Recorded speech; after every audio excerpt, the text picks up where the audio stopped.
Therefore, they would be brought up in the law. Richard will be right back in a moment to wrap up. But if you've just joined us, you've been listening to Reflections on the Word with Richard Kay. You can hear this message in its entirety again online, as well as Richard's entire archive at talknetworkradio.com.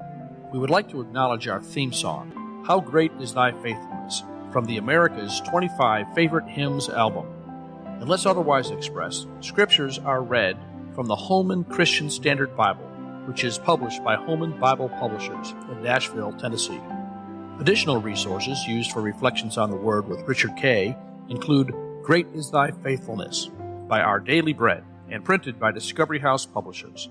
Again, here is Richard to wrap up today's message. Now that is a pretty significant statement, but yet there are many people who were not circumcised in the flesh, and yet they had experienced the circumcision of their heart. And because Paul is making this distinction, he's saying the circumcision that you have outwardly, if you are a lawbreaker, then it makes you the same as if you were not circumcised. It has nothing to do with whether or not you are righteous before God. But there is also the circumcision that can be made of the heart. That person is a Jew, a follower of God, because he has experienced the circumcision that was not outward, but inward in his heart. And that circumcision was not done by hands, human hands, but by the Spirit.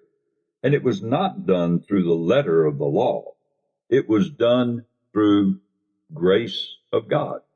And so for that purpose, man's praise is not from men, but from God.